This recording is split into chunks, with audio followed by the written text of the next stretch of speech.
کراچی کے علاقے ابوالحسن اصفہانی روڈ پر 5 روز قبل فائرنگ سے جان کی بازی ہارنے والے نوجوان کے قتل کا معمہ حل۔ پولیس نے واقعے میں ملوث 3 ملزمان کو گرفتار کر لیا۔ رضوان شاہ رپورٹ کر رہے ہیں۔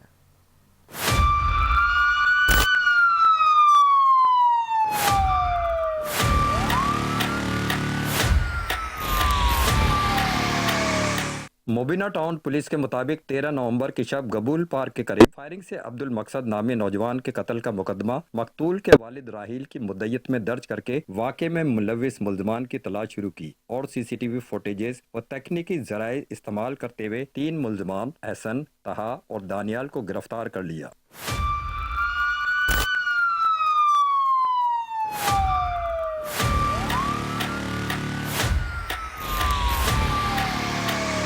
پولیس کے مطابق ملزمان نے قتل کا اعتراف کرتے ہوئے بتایا کہ وہ 2 پستولوں سے ڈاکوؤں پر فائرنگ کر رہے تھے، لیکن ایک نوجوان ان کی گولیوں کا شکار بن گیا۔ پولیس کا مزید کہنا ہے کہ سی سی ٹی وی فوٹیجز میں دانیال کو پستول ہاتھ میں لیے موٹر سائیکل پر جاتے ہوئے دیکھا جا سکتا ہے، جبکہ ملزمان نے فائرنگ کے دوران زخمی نوجوان کو اسپتال لے جانے کے بجائے اس پر مزید گولیاں برسائیں، اور جب انہیں یقین ہو گیا کہ نوجوان جاں بحق ہو گیا تو موقع سے فرار ہو گئے۔ دوسری طرف سی سی ٹی وی فوٹیجز سے 2 طرفہ فائرنگ کے شواہد نہیں ملے۔ پولیس کے مطابق ملزمان کے قبضے سے 9 mm اور 30 بور 2 پستول برآمد ہوئے، جن کے بیرل اور فائر پن تبدیل کروانے اندرون سندھ جا رہے تھے کہ پولیس نے تینوں ملزمان کو گرفتار کر لیا۔ رضوان شاہ، 5 نیوز، کراچی۔